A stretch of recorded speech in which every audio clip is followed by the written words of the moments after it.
Welcome everyone. අද අපි කතා කරන්න යන්නේ අපේ ස්කිල්ෂොප් ප්‍රොජෙක්ට් එකේ අපේ හෝම් පේජ් එකට අපි කොහොමද ප්‍රොඩක්ට්ස් ලෝඩ් කරගන්නේ කියන එක. එතකොට මේ තමයි අපේ හෝම් පේජ් එක. එතකොට මේ හෝම් පේජ් එකට අපි ප්‍රොඩක්ට්ස් ලෝඩ් කරගෙන තියෙනවා. මෙතන මේ පේන විදිහට අපි මේ කරවුසල් එකට ප්‍රොඩක්ට් ලෝඩ් කරගෙන තියෙනවා. ඊට පස්සේ අපේ මෙතන යූසර්ස්ලා ස්කිල්ස් ඒවා ටික මෙතෙන්ට ලෝඩ් කරගෙන තියෙනවා. එතකොට අපි බලමු කොහොමද මේ ටික කරගෙන ලෝඩ් කරගෙන තියෙන්නේ කියලා. මේකට ඉස්සෙල්ලම අපේ ප්‍රොඩක්ට් ලෝඩ් කරගන්න වෙලෙට home.php එක පැත්තට ගිය. මේකේ මුලින්ම අපි තියෙනවා PHP ස්ක්‍රිප්ට් එක දාලා ඊපස්සේ අපි header එක add කරගෙන තියෙනවා. ඊට පස්සේ මෙතනදී අපි මුලින්ම database එකෙන් ප්‍රොඩක්ට්ස් ටික සර්ච් කරගෙන තියෙනවා. එතකොට අපි ඒකට select query එකක් දාලා අපේ ප්‍රොඩක්ට් ටික සර්ච් කරගෙන තියෙනවා. ඒකට අමතරව ප්‍රොඩක්ට් ටේබල් එකට අපි user ටේබල් එකක් join කරගෙන තියෙනවා. ඊපස්සේ අපි feedback කියන එකත් join කරගෙන මේ විදිහට අපි ප්‍රොඩක්ට් ටික load කරගෙන තියෙනවා. 6 ප්‍රොඩක්ට්ස් 6ක් limit වෙන විදිහට 6ක් අපිට visible කරගන්න. ඒ කියන්නේ පුළුවන් වෙන විදිහට අපි මෙතනදී ප්‍රොඩක්ට් ටික load කරගෙන තියෙනවා. එතකොට අපි මේකට මේ හදාගෙන තියෙන ටේබල් දිහා බැලුවොත් මේක තමයි අපේ database එක MySQL database එක. එතකොට මේ හදාගෙන තියෙන database එක අපි AD එකෙන් බැලුවොත් මේ විදිහට අපි Skillsoft DB කියලා අපි හදාගෙන තියෙන මේ table ටික visible වෙනවා. එතකොට මේක තමයි අපේ product table එක. එතකොට අපි මෙතනදී මේක තමයි ප්‍රොඩක්ට් ටේබල් එක. ඊට පස්සේ අපිට තියෙනවා යූසර් ටේබල් එක. ඊට පස්සේ මේ විදිහට අපිට තියෙනවා ටේබල්ස් ටික.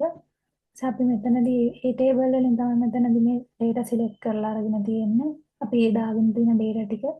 එතකොට මෙතනදී මේ විදිහට අපි ප්‍රොඩක්ට්ස් ටික select කරගෙන තියෙනවා. ඊට පස්සේ මෙතනදී අපි ඒ ගත්ත එක අපි මෙතනදී බලනවා අපේ ටේබල් වල තියෙන tables වල ඒ විදිහට data තියනවාද කියලා බලලා අපි මෙතනින් fetch ඔක් කරගෙන ඊට පස්සේ අපි මෙතනදී ඒක මේ විදිහට variable එකකින් අල්ලගෙන තියෙනවා. ඊට පස්සේ feature testimonials අරගෙන තියෙනවා. මේ විදිහට අපි ඒක select කරලා අරන් තියෙන අපේ feedback table එකෙන් ඒකට user සහ user profile table join කරගෙන තියෙනවා. ඒ විදිහට අපි පස්සේ testimonials ටික මේ විදිහට අරගෙන තියෙනවා. ඊට පස්සේ අපි මෙතනදී අරගෙන තියෙනවා අපේ විසිබල් කරගන්න පුළුවන් විදිහට මේකේ අපි බැලුවොත් මෙතන තියෙනවා අපි මේ විදිහට දාගෙන තියෙනවා අපේ දාගන්න පුළුවන් ස්ටැටික්ස් ටික. එතකොට ඒ ටිකට අපි මෙතනදී මේකෙන් අපි අරගෙන තියෙනවා ඊට උඩ කියන මෙතන උඩින් තියෙනවා අපි ටෙස්ටිමෝනියල්ස් ටික නෝට් කරගන්න තැන. එතකොට මෙතෙන්ට ඇඩ් කරලා නැති හින්දා අපි මේකේ විසිබල් කරලා නැහැ. ඊට පස්සේ අපි මෙතනට මෙතනදී අරගෙන තියෙනවා ඊට පස්සේ අපේ user table එකෙන් total users ලා ගන්න, product table එකෙන් total products ගන්න, feedback එකෙන් average ratings, පස්සේ total order කියන table එකෙන් total revenue කියලා අපි total orders amount එක මෙතනදී අරගෙන තියෙනවා. ඒ විදිහට අරගෙන අපි මෙතනින් variables වලට දාගෙන තියෙනවා. ඒ විදිහට ඊට පස්සේ අපි මේ වගේ අරගත්තු ඒ average rating total revenue ටික මේ විදිහට අරගෙන තියෙනවා. ඊට පස්සේ මේකෙදි අපි පල්ලට ගියොත් අපේ මේ carousel එකේ තියෙන products ටික අපි load කරගත්තු ටික visible වෙන විදිහට තමයි අරගෙන අපි මුලින් දැන් products ටික දාගත්තු ටික මේකේ උඩට ගියපුවාම අපේ carousel එකේ තමයි පෙන්නන්නේ අපේ products ටික. ඒ කියන්නේ මේ ටික තමයි අපේ products ටික. මේ තමයි මේ හතරක් තමයි දැන් අපි දාගෙන තියෙන අපේ products table එකට ගියොත්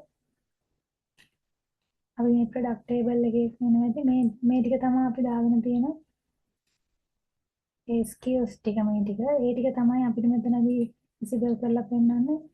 ඒ ටික තමයි අපි මේ කරවුසල් එක ඇතුලේ විසිබල් කරගන්න විදිහට අපි මෙතනදී හදාගෙන තියෙනවා. ඒ ගත්තු අපි කලින් වේරියබල්ස් වලට දාගත්තු ඒ ප්‍රොඩක්ට් ටේබල් එකේ ඒ data ටික මෙතනදී අපි PHP ස්ක්‍රිප්ට් දාගෙන අපි මෙතනින් විසිබල් කරගෙන තියෙනවා. ඒ විදිහට තමයි ඊට පස්සේ ඒකේ තියෙන දැන් මෙතන ටයිටල් එක, ඩිස්ක්‍රිප්ෂන් එක, ප්‍රයිස් එක, ඊපස්සේ අපි දාගෙන තියෙන ඉමේජ් එක, ඊට පස්සේ මේ අපි අප්ඩේට් කරපු ක්‍රියේට් කරපු ඒ ටික ඒ විදිහට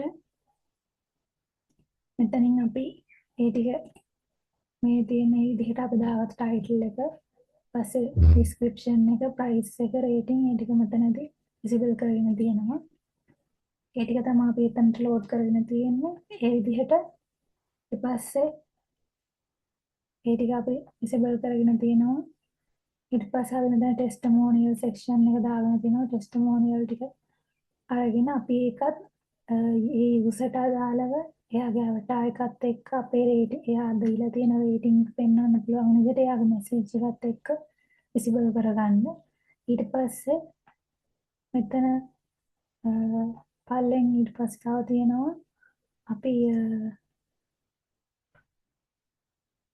දාගත්ත ඉතුරු ඩිසයින් එකේ ටික ඒ පාර්ට් එක. එතකොට අපි මෙතනදී මුලින් ගත්තා. ඊට පස්සේ මෙතන මේකේ ස්ටැට්ස් සෙක්ෂන් එකේ තියෙනවා. එතනදී ඇක්ටිව් යූසර්ස් ගාන, skills available, සැටිස්ෆිකේෂන් rate, transaction value කියලා මෙතනට අපි දාගෙන තියෙනවා මේ අපි අරගත්ත ටෝටල් යූසර්ස්, ටෝටල් ප්‍රොඩක්ට්ස්, ඒ රේටින්ග්ස්, රෙවෙනියුස් ටික ඒක අපි මෙතනින් විසිබල් කරගන්න හදාගෙන තියෙනවා. එතකොට අපි මෙතනදී දැන් අපේ යූසර් ටේබල් එකට ගියොත් අපිට යූසර්ස්ලා 5 දෙනෙක් පේනවා. එතකොට ඒ විදිහට මෙතනදී අපි බලුවොත් මෙතන පෙන්නනවා අපේ ඇක්ටිව් යූසර්ස්ලා ටික ස්කිල්ස් අවේලබල් 4යි. ඒ විදිහට පෙන්නනවා. ඒ ටික අපි මෙතන ලෝඩ් කරගෙන තියෙනවා. ඒතර ওই විදිහට තමයි අපි ඒක ලෝඩ් කරගන්න වැඩි කරගෙන තියෙන්නේ.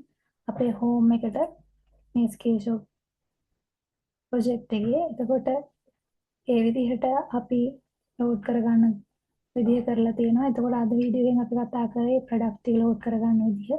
ඊළඟ වීඩියෝ එකකින් තව කොටසකින් හම්බ වෙමු. වීඩියෝ එක බලපු හැමෝටම thank you.